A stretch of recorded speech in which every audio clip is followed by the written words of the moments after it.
Well, good morning, guys. Oh boy, can you believe that it's only 2 weeks until the U.S. presidential election? Crazy. This time has flown by.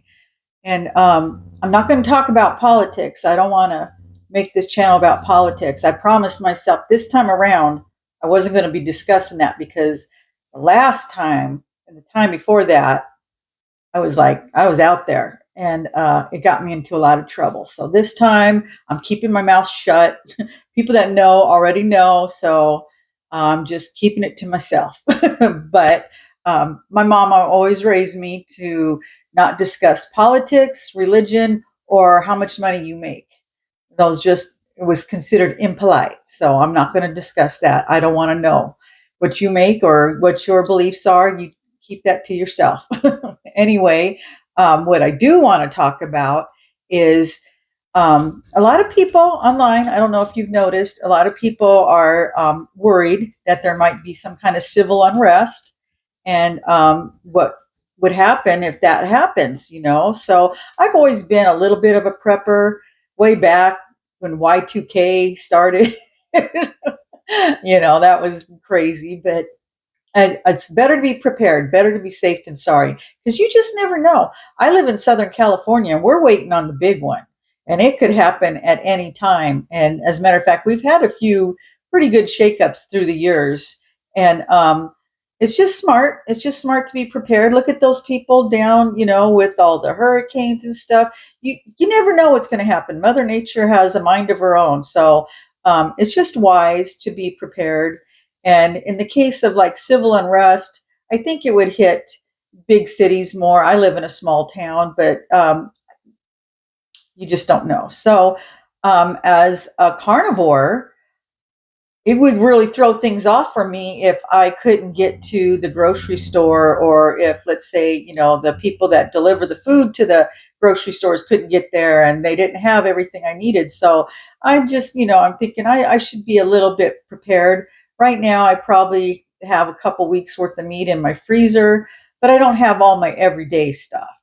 And so I need to stock up on that stuff too. But I was watching some of the other preppers, and they were giving some good advice on, how to be prepared for any type of event, not just civil unrest or earthquake, whatever. But they talked about having cash on hand and not just big bills, $100 bills. You want ones, fives, tens, and 20s. And I thought, okay, that's smart. Because, let's say if the grid went down and we couldn't use our debit card or credit cards, you're going to need cash. And nowadays, a lot of people don't carry cash. I rarely use cash. And it's just smart. And there's been some places where we've gone to, my son and I went to Knott's Berry Farm this summer, and they wouldn't even take cash. It was weird, and he had pulled out cash just for that reason. And everywhere we went, it was like, nope, you got to have a credit card or debit card. So crazy world we live in. But anyway, yeah, it's good to have both. So that was the first thing. Get your car filled up with gas, because you never know if you need to get somewhere right away, if you need to go somewhere, and if you're on E and you can't get to the gas station, or you don't want to go to the gas stations because you live in a big city, just make sure your cars are gassed up, your vehicles are gassed up. And if you need gas for a generator, make sure you fill up your gas can and have that ready to go. That's important. um, but more important than any of that is having food on hand. Is just stocking your pantry. My mom always had extra food just in case, because she had a big family and she worried about feeding everybody. Bless her heart. She would have like big bags of rice and dried beans. And I thought, oh my God, if a catastrophe hits, we're going to be living on rice and beans. I don't want to live on rice and beans. So I want to make sure I have some actual food that I want to eat. Um, Things that will have a long shelf life, though. That's probably wiser.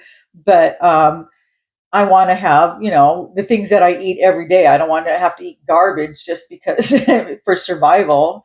So I'm thinking, I want to load up on some inexpensive meats. I don't, have money to load up on tons of ribeyes, but if I could get some hamburger, although hamburger's not exactly cheap anymore, I'll just, you could get hot dogs for me, it'd probably be bacon because bacon's the least expensive of all the meats that I'm eating right now. I can get a package of it for $5.99, and I could, if I had to just eat bacon, that would last me a whole day. But I hope I don't have to just eat bacon.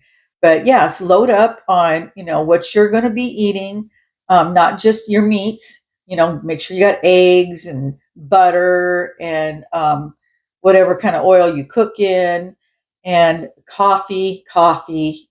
Make sure, for those of us that drink coffee, make sure you have coffee. Make sure you have whole cream for your coffee. Um, any snacks. I eat pork rinds, so I want to be comfortable, even if things go to hell. I want to still be able to eat good. So yeah, I'm going to stock up on that. They say that you should have a couple weeks to a couple months if you can. Just do what you can. But if you only have like a couple days worth in your fridge, you might want to go shopping and just get a few things. Maybe even if you're not a carnivore, maybe some canned foods, whatnot. So yeah, I need to do that. I need to go. I mean, you could even get hot dogs if you had to. I guess they're still cheap. I don't eat hot dogs, but it's meat. If I had to load up on something, canned sardines, a buck 25 a can, I could load up on those. So yeah, make sure you have a stock pantry, especially if you have kids. It's just me and my husband, but what if my kids had to come here? I want to be able to feed them. So yeah, I definitely need to stock up and get a few more things. And don't just think about yourself, your humans in the house. You got to think about your pets. They like to eat too. So make sure you've got plenty of pet food. And if you have a cat, you're going to have litter. So yeah, make sure you stock up on that kind of stuff. Water.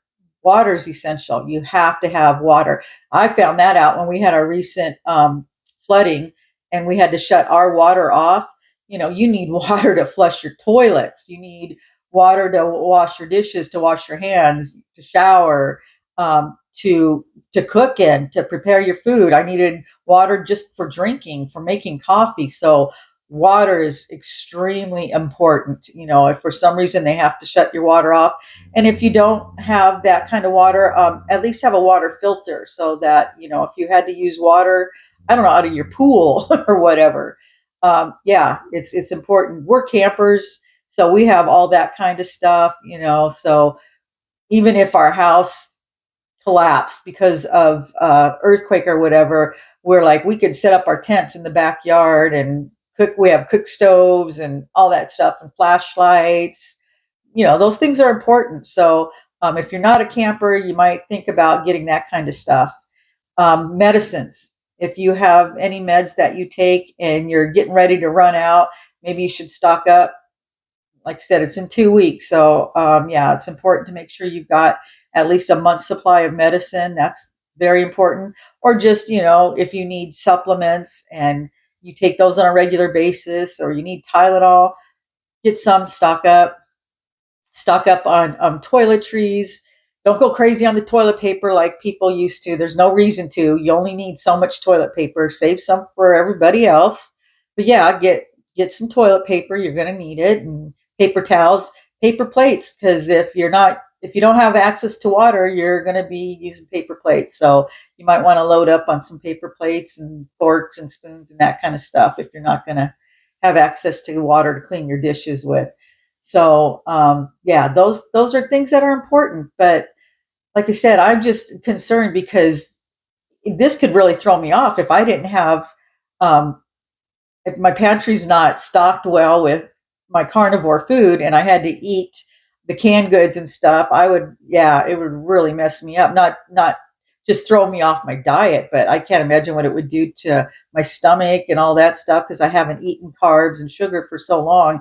It would just make me sick. And if, we're having any type of situation like that, you don't want to be sick. So yeah, I want to still be healthy and strong to get through this. So it's just something to think about. Like I said, hopefully nothing will happen. And even if it doesn't, it's still good to be prepared for any other issues that, because things like this, they don't give you warning. It just happens.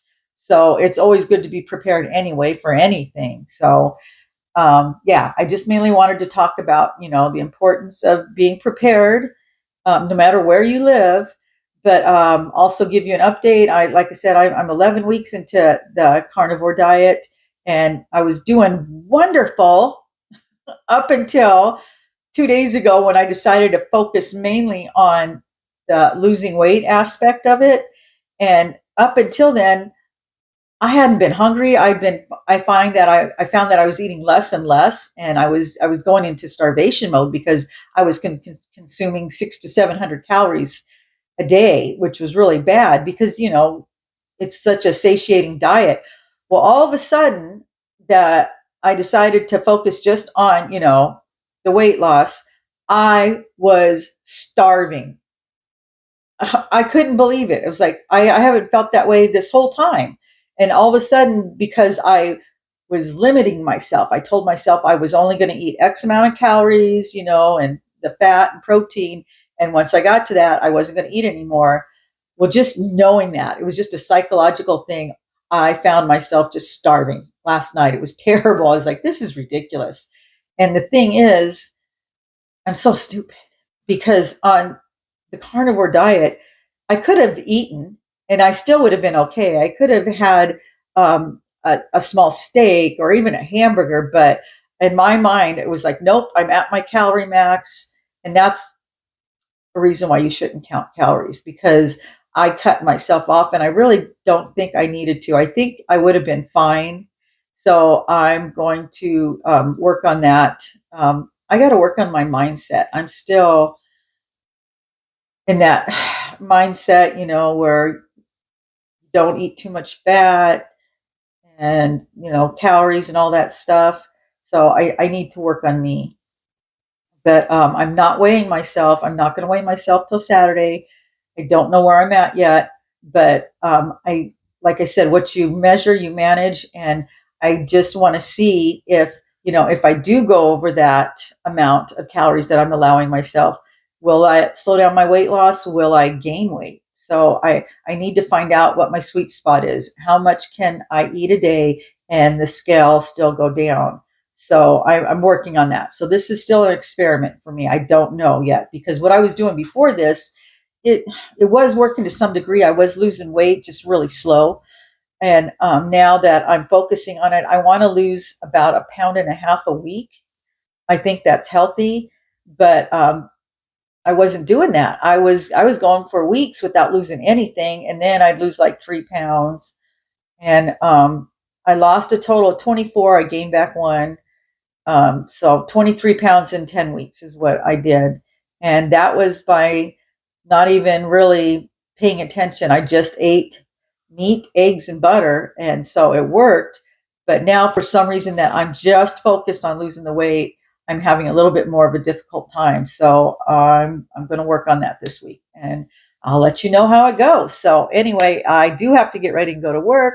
But I just wanted to check in and say, be prepared, guys. Anything can happen at any time, and it's just important to be prepared. So I'm going to let you go, and I will talk to you guys in the next video. Have a good day, guys.